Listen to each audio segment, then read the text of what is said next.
After the Romans left, the islands of Britain were left without a single ruling authority. In fact, it was a patchwork of tribes and kingdoms before we coalesced into the countries and the counties that we know today. Today's guest, Alex Harvey, has written a new book, Little Kingdoms, all about the people and cultures that flourished in the early Middle Ages and how we can find out more about them. And there's a lot of them too. Welcome to Future Imperfect.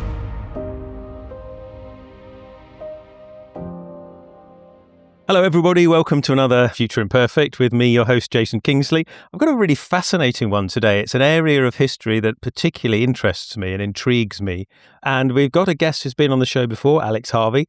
Alex, would you introduce yourself and introduce what we're going to be talking about very roughly so people know? Hello again. It's a pleasure to be back. Last time I spoke about the Vikings. This time I'm speaking about before the Vikings. That's really my jam. Early medieval man, I suppose you could call me. This is really early medieval. I mean, this is the sort of defining moments of what it means, that transition from the Romans to the medieval period. And do you want to lay out the landscape of what was happening at this time? Well, I mean, that's the big question. Is there a transition between Roman and early medieval? I believe I said it in a similar vein last time, but no one at the time living through the 4th, 5th, 6th centuries knew that they were transitioning from one period to another. So really it depends where you are in England, Wales and Scotland. Really that's the emphasis of my new book, Little Kingdoms, an A to Z of early medieval Britain. It's all about how the decline of Roman Britain and the formation of what we call early medieval or Anglo-Saxon England looks on the ground, I suppose. And I focus on a lot of different polities, territories, in some cases kingdoms, in most cases romantically reimagined lost realms. I suppose if it can be as wordy as that. And it's an A to Z, so it starts off with kingdoms beginning with A, ends in one beginning with Y. There isn't one beginning with Z, sadly. But along that way you've got heavy hitters like Wessex, East Anglia. I'm sure those are names that many listeners will be familiar with, alongside some of the more obscure ones, Elmet, Lindsey, and then the really weird ones, many of which are in Wales and Scotland, like Aeron, for example.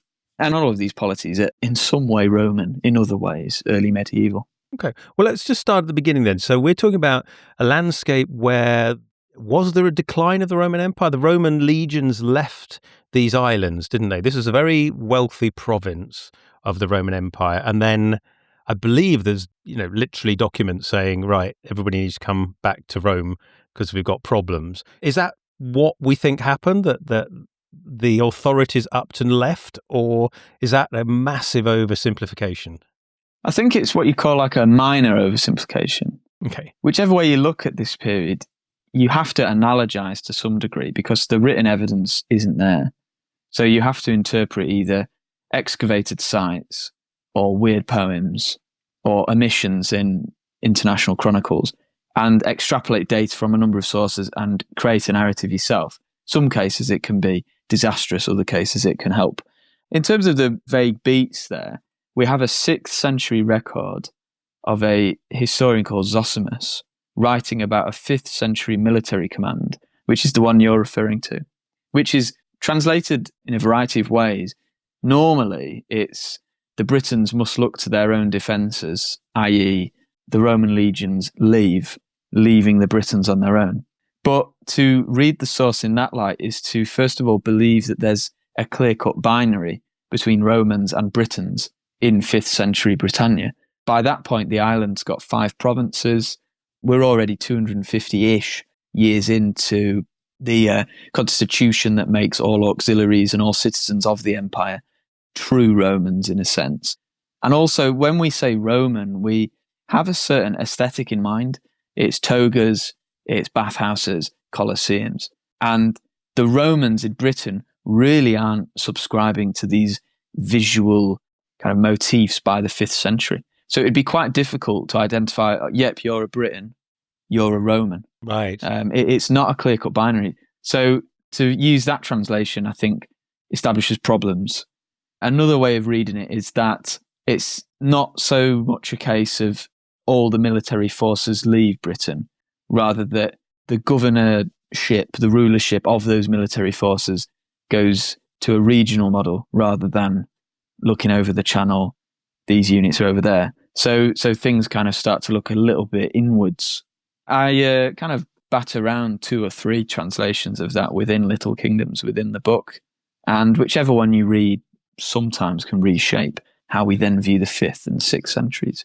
Because in my ignorance, I had imagined scenes with the hairy and unsophisticated Britons in their mud huts, watching the Roman legions in their lorica segmentata and Asterix-style marching, kind of tramping down the the Fosse Way or wherever to get to the boats, getting on boats and rowing away with all the sort of patrician class in their togas, taking all their wine with them. But it sounds like that's not what happened at all. There's sort of more of a phasing out or a transition. Yeah. Transition, I think, is the name of the game here. I mean, visuals like that, they're embedded in pop culture.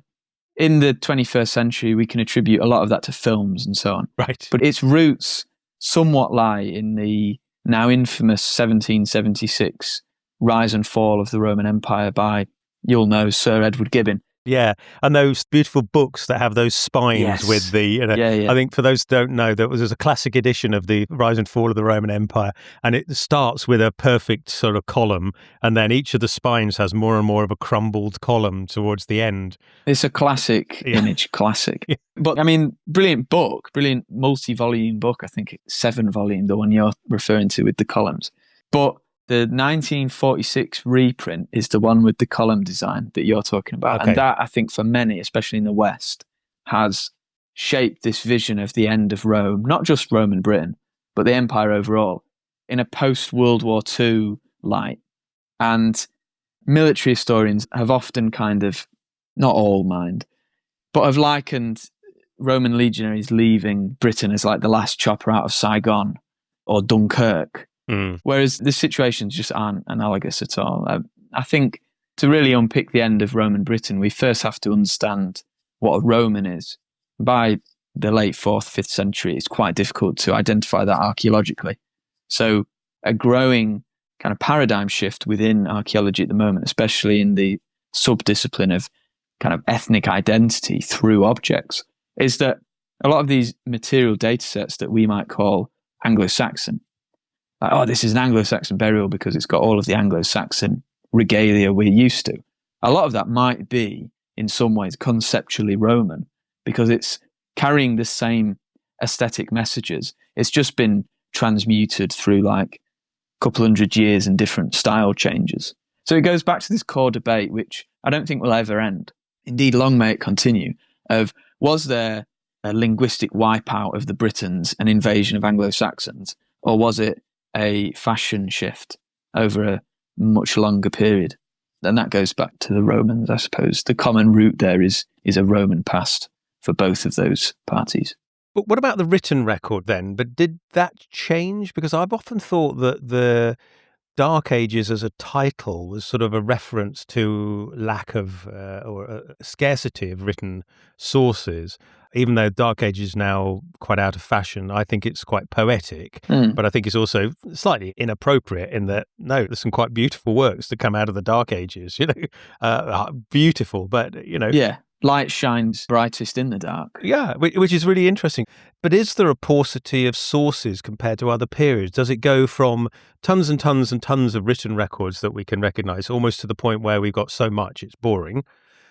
Does it then kind of disappear, or does it thin out as far as we're concerned? And does the nature of the sources change? Does the archaeology change? In one chat we had, people talked about these finds, these sort of deposits of sort of coins and silver being usually buried in very awkward circumstances. You don't bury wealth unless there's a stressful situation around. Yeah. And so what does the archaeology say about this as well? I'll try and answer in 3 parts there, if I can remember. So to begin with, in terms of written evidence, it does change from the end of the Roman period into the early medieval period. I think we go from, and especially in the case of wider Northern Europe, We go from semi-regular contemporary written accounts of, say, I don't know, pirate attacks or diplomatic events. Then by about the mid-4th century, apart from a few events, there's a drop in contemporary accounts. But we do get a lot of later accounts from the 7th, 8th century onwards that are really retrospective and fill in the gaps. But the problem is they fill in the gaps with an awful lot of wishful thinking, quite cozy origin myths that don't line up with one another. And when you're scrutinous, they don't seem to make more sense. In terms of archaeology, there's also, I suppose, a perception of a decline. Part of that's informed by the actual material. So if we look at ceramic evidence, in a few sites there is continuity from late Roman into post-Roman pottery. At other sites, it seems like they just stopped making pottery. So that can either be read as complete abandonment of X site, or to take I suppose, less dramatic view, although still a very interesting one in my opinion, is that it's not societal collapse, just that trade routes shrink momentarily for a period that coincides with the geographic and political distancing of Britannia from the dwindling Western Empire. And so there isn't the need to mass produce pottery. There isn't the need to ship it all up and down the country. And economies then become more or less subsistent. And for most of Roman Britain, they were anyway. They were agriculturally subsistent. So more sort of localized, basically. Yeah. Right. And we see this in a few chapters, actually, in Little Kingdoms, centered around what's now Hertfordshire and Bedfordshire. There's a few sites that started life as like late Iron Age, pre-Roman Iron Age trading hubs, and then they became villas, and then the villas become abandoned, but they still function as like cogs in a very, very small local economy. So it's not a case where there's widespread destruction. The archaeology just reflects a massive drop in demand. But again, it doesn't mean that the sky fell down and, the ground opened up. But by a villa being abandoned, does that mean it was no longer used? Or is it a bit like a big family, people moving out, and then, two older people living in an enormous house and rattling around in it and sort of ending up in more or less living in the kitchen in one room where they've got 20 bedrooms and they don't use them anymore because there's no purpose? I think that's a decent analogy. Another one I've used in the past for lectures is if you were to give everyone in the world a massive mansion, most people, and I include myself in this list, wouldn't know the best way to heat a mansion or to maintain it. So we might just say, I'd rather not, or I'd rather, turn it into a hotel so lots of people live in it at once. So villas, many no longer use, but it's because they're no longer useful. It reflects a different economy, similar to the pottery. A villa that is really interesting, it forms a key argument within the book, is in Chedworth, in Gloucestershire. Now, this is a villa with mosaic floors, really, really beautiful mosaic floors. And the latest was dated to 426, which is 16 years after that traditional 410 date of the Romans leaving Britain. And yet it's still there. That's a working lifetime, isn't it? It's like a kid is born, does his GCSEs, that kind of lifetime, basically, to put it in today's context. And the mosaic's really good. It's not quite up to par with the classic Sicilian Cypriot Greco-Roman mosaics. There's not the same level of colour. It's only one pattern, it repeats around the borders. But it does suggest, 16 years on from what is perhaps an arbitrary date, there were still Romans living in what we'd call early medieval Gloucester. I mean, a mosaic in that style is very culturally Roman, artistically Roman. So in that case, that villa was still used. And that's in Gloucestershire. If you look in Yorkshire or even in Dorset, other villa sites, it looks like they're just left to rot or they're pilfered for stone. Not because people have forgotten the luxuries of life, not because people descend into barbarism, but I think because they just didn't serve a purpose in the economies of the time. I suppose it's a bit like repurposing components of a big stately home. If you think about back in the day, I think society was quite a lot about entertaining large numbers of guests. So you needed multiple bedrooms because you were effectively running a private hotel. You had your posh friends over and you had a lot of servants cooking in. It was all about the sort of the society of that particular subgroup of society. And then now you look at stately homes and a lot of them are open to the public. People can go and have a look around them. And sometimes if they do live in those stately homes, the family, they live in a small piece of it. That's a good way of looking at it. I remember even somebody like the Queen of England. I went to Windsor Castle and was chatting to some of the people there. I was looking at some of the armour in one of those exhibitions. And I just said, just out of interest, does the Queen live here? And he said, yeah, she's got her own private apartments. And I said, she doesn't sort of live in the whole place. Oh, no, that's all sort of, that's used for ceremonial purposes and it's open to the public. But, when she's here, she does have her own suite, a little place. And I was thinking, that's the Queen of England, and she's living in, obviously, extremely lovely flat. Yeah, it can't be bad at all. But it can't be bad, but she's not sort of Henry VIII style occupying the whole place in a sort of grand early Renaissance kind of absolute monarch sort of way. It's very, very much more subtle. So I wonder if that sort of purpose of the villa had gone away as society had changed. Yes, and I think it's beyond an economic purpose. We're talking about the concept of power. So I suppose segue from what you mentioned there with Henry VIII is that certainly in early mid-Roman Britain, you've got expressions of power that do revolve around hosting massive parties. By the time we get to the late 5th century, the idea of power is rooted less in central places and more so in central people, which correlates with the burial records, which begin to show these really ostentatious barrow mounds. I mean, that's the dawn of Sutton Hoo, the poster child. When you say Anglo-Saxon England, it's Sutton Hoo. And that site on the tip of what would have been the South Folk of East Anglia, I reckon. You've got a lot of barrows and a lot of burials in this same cemetery that the big Sutton Hoo mask was found. And they all point to power relations that revolve around people, figureheads of, I suppose, kin groups rather than villas and castles and the like. So what is a king? Well, big one. In this kind of environment? Because you've got the concept of petty kings and things like that, I think comes up in some of the earlier Arthurian stories, and the idea that the Vortigern was the king of Cornwall. And I remember reading those early King Arthur stories and getting very confused, because my idea of King Arthur was there was a king and then there were lots of knights, but it refers to all these other kings and killing this king and massacring this king, and these two were brothers and they were kings. I'm thinking, blooming heck, how many kings were there? So what was a king back in this day? I mean, that is the question, aside from asking what is meant by a state at this point. I mean, that is a massive question. What is a king? It's a tricky one. Within the book, to balance readability and deep scholarship, it was a tricky one, kind of juggling the political terms of the time, which range from things like provinciae, which we believe is a reference to a fully autonomous kingdom, something like a regio, which is a semi-autonomous kingdom that may have had kings, but they were subservient. So under king might not do that term justice. It might be like little king or kinglet. Petty king? Well, kind of, yeah, but it's a case where, like, if you were to rock up to the kingdom of Lindsey, which was a regio according to Bede in the 8th century, show up there and call their king, whoever they were, because we don't have any names, you're a petty king. It would have been like, whoa, and you are? Yeah. You know, I just suspect it didn't necessarily work like that. There are developing notions of overlordship and one king being nominally bigger, in quotes, than another. Right. Part of it's tied to land and through that taxation purposes, so owned agriculture and so on.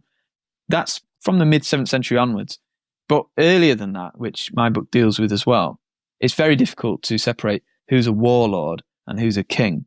And to follow on from your example of King Arthur, the best and, in my opinion, kind of hardest attempts to pinpoint a King Arthur type figure, they envision him as more of a warlord.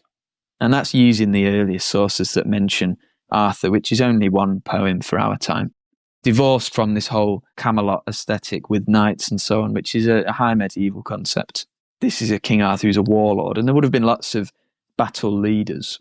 And by warlord, you mean probably fighting on foot, spears, shields, Yeah. mail armor, not plate armor that comes in much later, just No, for people definitely to not imagine, plates, no. Yeah. So, helmets, but quite a lot of the armies probably didn't have much in the way of armor. No, well, mail, certainly. But I mean, you'll know more than I when it comes to the physical labour of making mail and wearing mail. Like, it takes an inordinate amount of time to create a bit of a mail suit.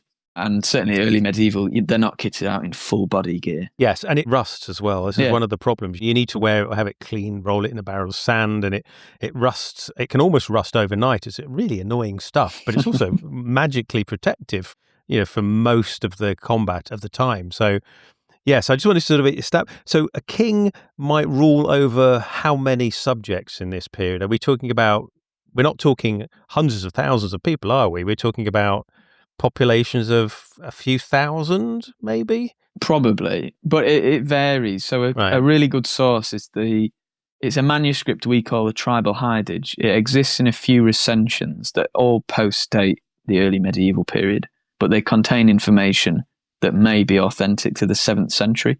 There's a lot of arguments, and I'm not the guy to solve that debate about when this source was made, but the linguistic details within it includes a vast list of kingdoms, all of which are in my book.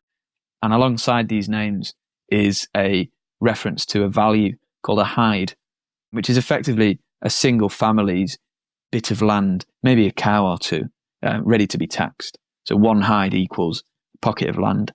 And your biggest kingdom there is the West Saxons, something like 150,000 hides.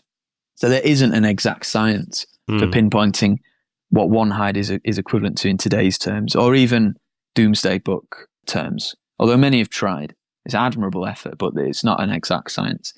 But there are a lot of kingdoms that are like 200 hides, 600 hides. And these, we assume, are very small local units. Call them a petty kingdom or just a district of something else. It's not too clear. And there are loads around the Cambridgeshire Fen, which I think's tellingly emblematic of the geography of that region, especially prior to industrial drainage. So flooded, basically, Yeah. Just picture loads of islands on silt, flooded and connected by water, but clearly demarcated where one land ends and the other begins, because it would be islands and rivers. Whereas in the Humber Wash, which would have been very similar, for whatever reason, the tribal hideage doesn't go into as much detail about that region. So there probably were loads of these little kingdoms within the Humber Wash, but we can't identify them. So we have to rely on place names, for example.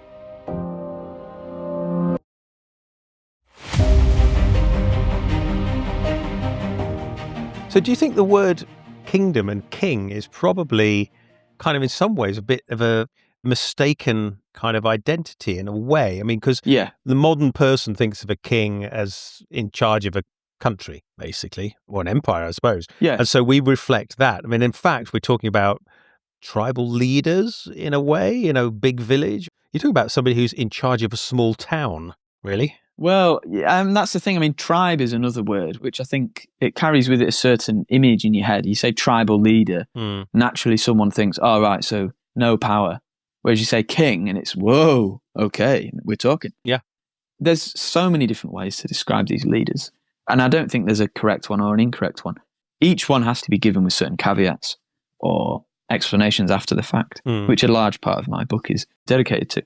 For what it's worth, I think it really depends on the place. So you would have had some leaders who were quite content on just ruling over their island or their pocket of a river bend. Others, however, with more expansionist aims, ruled over regimes or ideas that connected groups of people rather than places. So with the example of Northumbria, which I split into 2 chapters in my book, there's this misconception that Northumbria is this confined place with rigid borders. But its usage in the early medieval period, in Bede, for example, is in relation to a people. So there's the Bernici, who are the, I suppose, Northumbrians, if you like, and then the Deiri, who are the South Northumbrians. And collectively, they are the Northanhimbre, or the Northumbrians, just the people who live north of the Humber. So there's no walls on these people. So if you can imagine there's a king of the Northumbrians, it's not a king of a set location, but rather a shared mindset or a people. And whether you belong to that people or not, who's to say? And that's another tricky thing. You can't identify that archaeologically. And how do you think they would have seen themselves? Because obviously the concept of a nation state comes much later. Yeah. And, you know, the whole concept of a high king unifying the Britons and all that kind of malarkey. But do you think they'd have seen themselves as very different, with a different language, a different sort of sense of self than the neighbours, perhaps? I mean, that's another monumental question. How did they see themselves? Well, here I think is, I do a lot of teaching myself, teach different ages. And when you're teaching younger kids, secondary, primary school age, for most, if not all, historical periods, we're talking about people as like the Victorians, the Georgians, the Anglo-Saxons. So it builds up this idea by the time most people reach adulthood that there's these concise identities where, you know, everyone woke up in the morning and were like, so glad I live in Anglo-Saxon land. I'm an Anglo-Saxon today, I always have been. But if you take like modern notions of identity, which as we understand it today is very multi-layered, very fluid, it's influenced by all these different factors like your mood, where you are in the world, your interrelations with the people nearest to you, language as well. If you apply that into the past, you realize how little we know. So language is one of the closest things we can observe. So there would have been, I think, quite big gaps between your Celtic speakers and your Germanic speakers within early medieval Britain. But it's not like they're just xenophobic and racist towards one another because they have to be. I think most divisions of this time would have been rooted on more local, much more abstract divides like kin group or descent, which is mainly made up as well. They didn't have, you know, blood tests. So if someone was to say, I descend from what's his face, king of wherever, who's to argue? Yeah. I mean, Yeah. and these arguments are preserved in some of the best works from the time. Poems like Y Gododdin, which is this amazing old Welsh elegy to a battle between a group of war bands who may have all been different bloodlines fighting against an unknowable enemy. It's really, really cool. It's a fantastic book, well, source, I suppose. And that's just one example. I mean, it's so difficult to know how people saw themselves. But I think the closest we get is we either say they saw themselves as themselves, or their closest connection, or glue, if you like, was to like a perceived ancestor or ancestral group, which would have been quite fluid.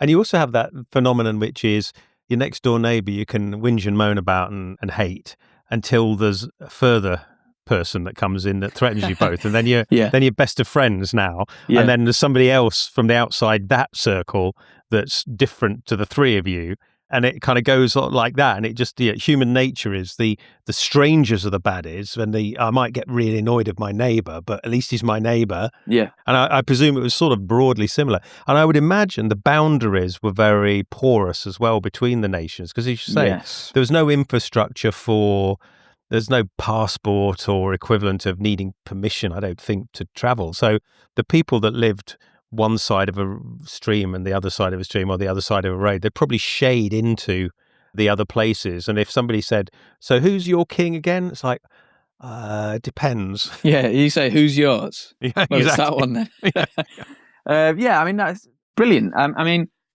don't get me wrong, within the book, because there are all these like really short chapters, so there are some kingdoms, or polities, I should say, rather, that are confined to a specific place, and you can... Is that by the geography, perhaps? Yeah, by the geography. Okay. So like the kingdom of Brycheiniog in Wales is embedded in the Black Mountains, Brecon Beacons. Like you can't remove that kingdom from the geography because it shapes our conceptions about it. Whereas I suppose a community like the Helluwa folk, who owns territory called the Helluwa folk land, they're not even attached to a real place. They're attached to the body of St. Cuthbert, and they move around wherever he goes. Oh, wow. So there's a transportable kingdom. Well, it's weird. So it's not a kingdom. It doesn't have a sovereign. But again, we're debating over what kingdom means. Yeah. It doesn't have a king or a monarch per se. But in the 12th century, it's afforded legal rights on par with other earldoms of England. Oh, wow. So I suppose there's a little teaser that within the book, although it's chiefly about post-Roman England, I do use later sources where relevant. And certainly with the Halua folk, it's 12th century-ish. Oh, that's wonderful. I love that concept of I just assumed that these societies were sort of embedded on a location. It sounds like most of them were, but then you've got this overlay of a slightly more transient, geographically anyway, folk. Yeah, and I mean, we shouldn't imagine, this is a point I raise in the book, and when I was making my own maps, is that if you type in like Dark Age Britain map, there'll be loads that have rigid borders between all the different kingdoms. Yeah. As if we can just look at an earthwork and say, oh, this is probably Elmet, where Elmet began and where the other one ended. Whereas Hadrian's Wall, Offa's Dyke, the Danwerk that separates the Jutland Peninsula from what's now Germany, these aren't barriers to movement. They're just stations to monitor movement from, if they're manned. And if they're not manned, they're just porous membranes, like you say. They're very, very permeable. So there's a chapter that's 2 kingdoms in one. It's all about Offa's Dyke. And there's a mad list of these sub-territories that existed on one side of Offa's Dyke and then on the other. So it's this area where, on paper, there's this big line through it where you said, no, our kingdom ends here, yours starts there. But on the ground, what it's created is just loads of small rivalries on either side. Right. Where people just bleed over. The cattle raids, they bleed over. Trade still happens. And it's fascinating because there's obviously so many parallels with today and throughout all of history in humanity's desire to cut up countries by drawing squiggly lines on maps. Yeah. And then it affects everything from self-identity to politics to economies and so on. I mean, I was thinking about regional accents as well. Oh, yeah. People talk about the southern accent and northern accent. It's like, well, there isn't one southern accent. There isn't one northern accent for those that are interested that aren't maybe from the UK. But you can go to a major conurbation like Birmingham and talk to people, and they'll identify different sub-accents within their own city, sometimes proudly and sometimes with disdain. They're from this place and they're rubbish. And it's often associated with football teams as well, and all of that. So, well, football teams is a great way to look at early medieval kingdoms. So the name has just lost me, but there was a theoretical model that was suggested years ago, like 2 or more decades, of imagining the first few polities that appeared during this Roman decline in Britain as being like pub league teams that fight one another in a football tournament, and then they become like your county teams. Then eventually they all form to be one big unit, and then they all fight, and that's like your World Cup, FA Cup model it's called. Right. There are flaws with the model, there are holes with the framework, but it's an easy analogy to make with so many people because football's so embedded in today's Britain, and it is very tribalistic football, and you'll get people who just dislike other people with vicious, volatile hatred. And it's just like, I wear a different colour shirt to you and chant a different team's song and I have these different allegiances. And it's so abstract, it doesn't really mean anything, but the fans will tell you it does, and they know it does. And I think that's a good way of looking at early medieval allegiances and affinities, is that it would have been like that. We might ask, Bob from one kingdom, why are you so bothered about this? He'd be like, well, it's my team. Yeah. I've always been a fan. Yeah. It's very similar, I think. And that isn't to disparage football unity at all. I think it's fascinating.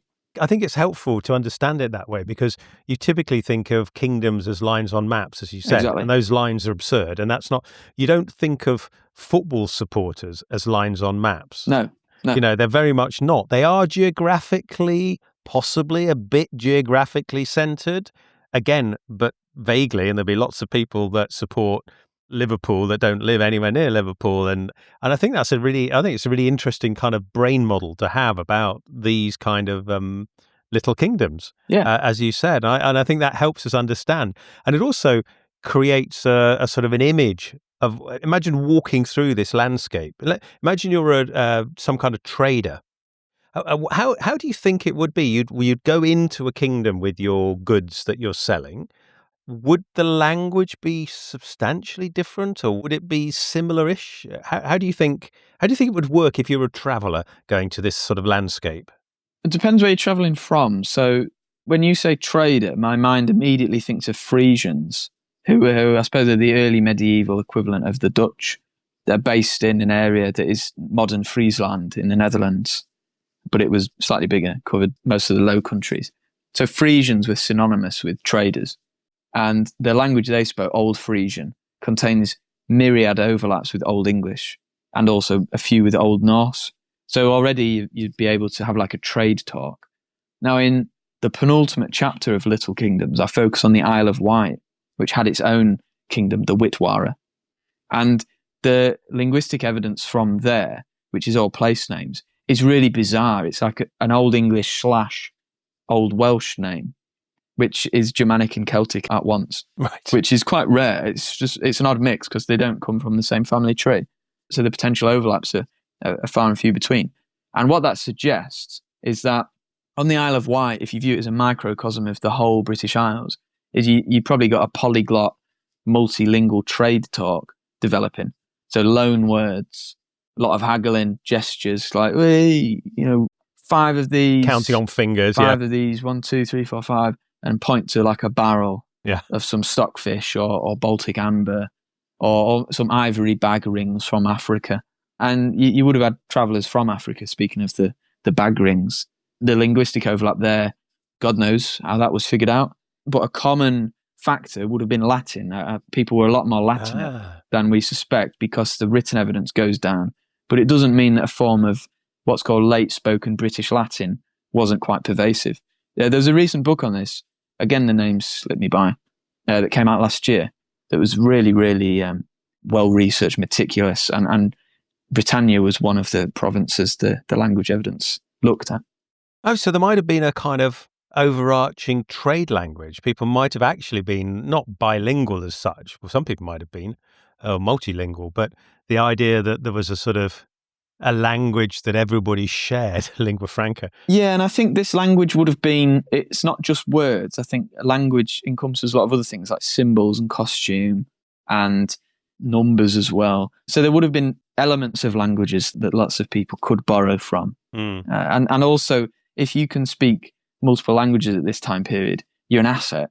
So I suspect we overlook or underestimate rather, the importance of translators.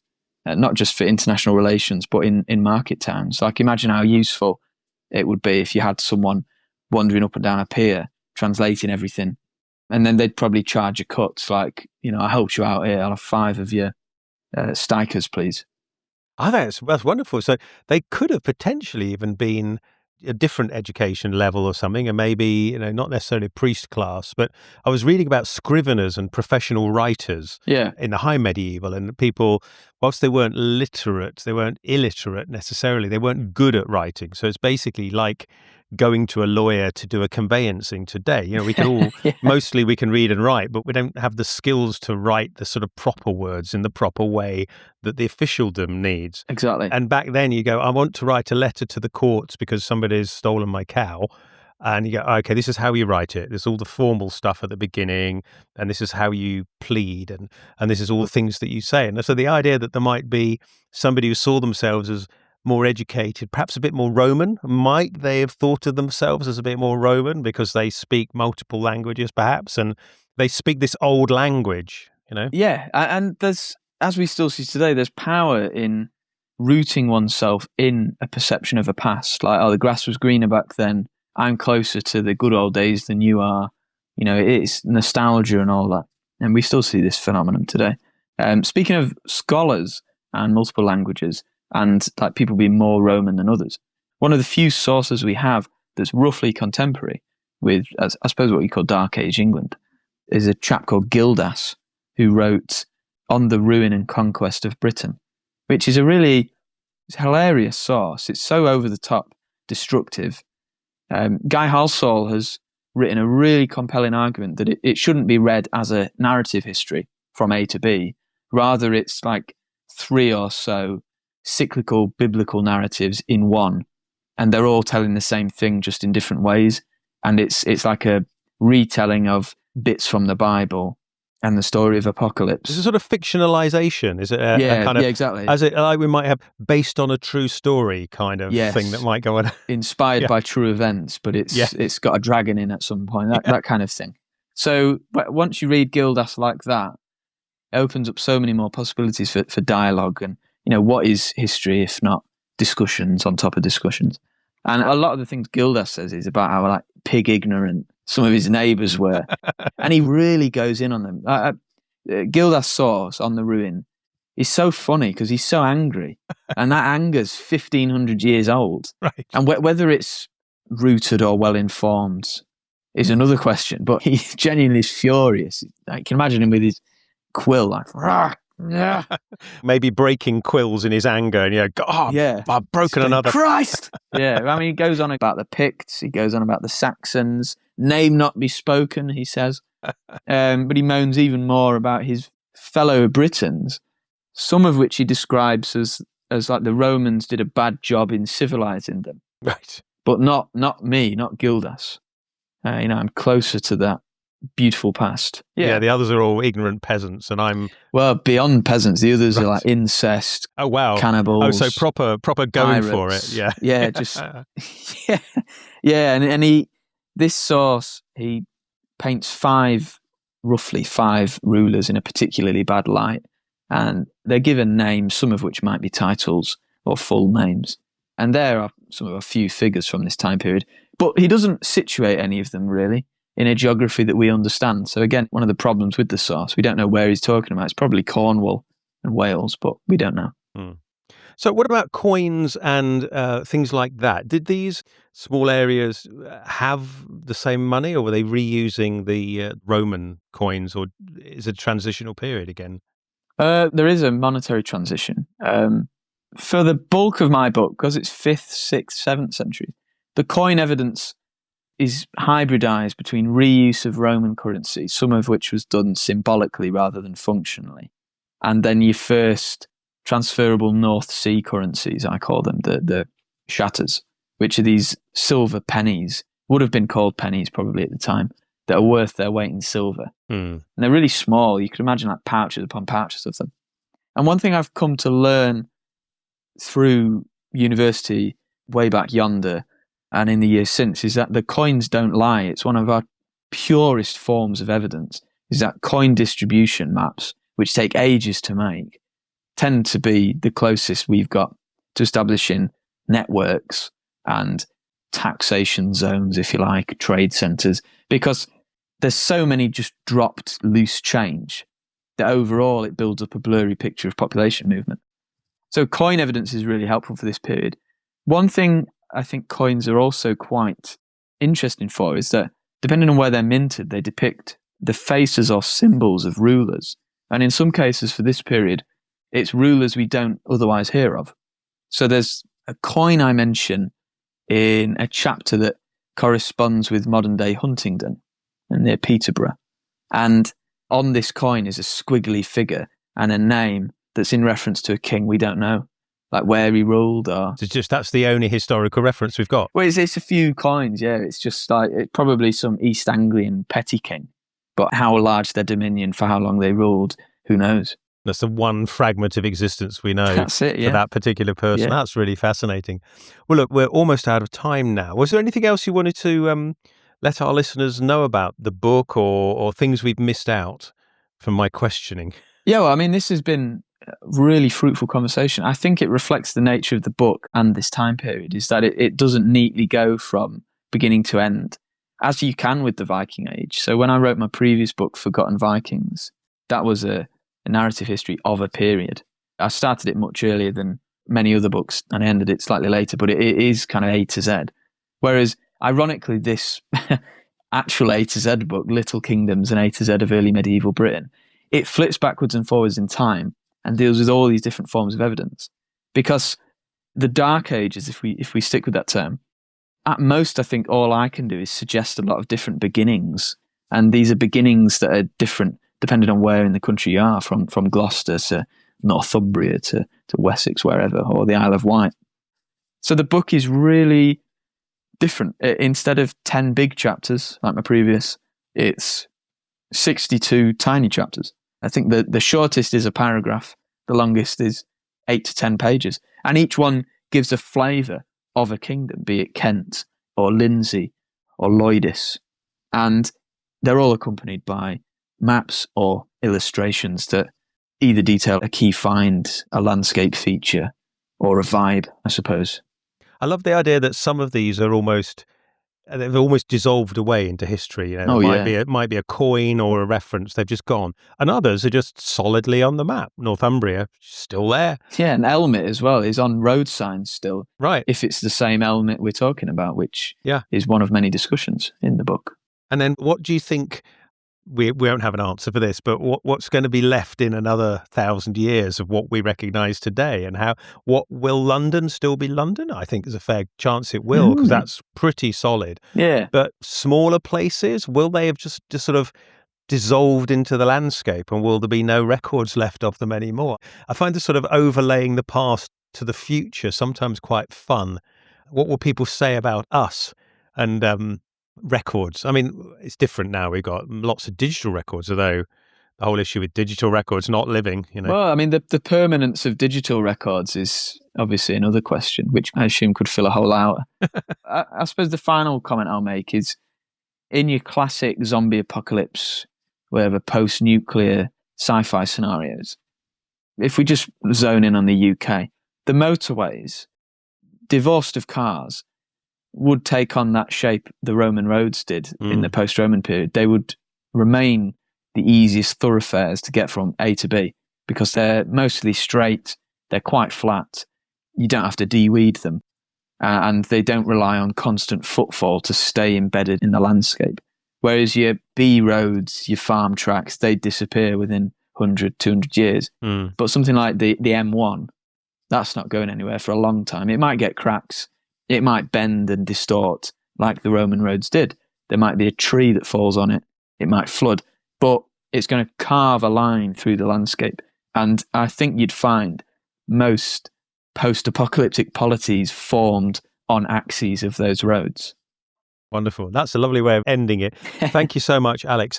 If anybody wants to sort of track you down on social media or follow you or do whatever other verbiage is to do with our modern day social media, is there any way they can sort of look at your work? Yes. If you can't find me in a bookshop, then I am quite active on Blue Sky. If you just type in my name, Alex Harvey, you'll either get me or the Glaswegian rock band from the 80s. Yeah, Blue Sky and all good bookshops. Fantastic.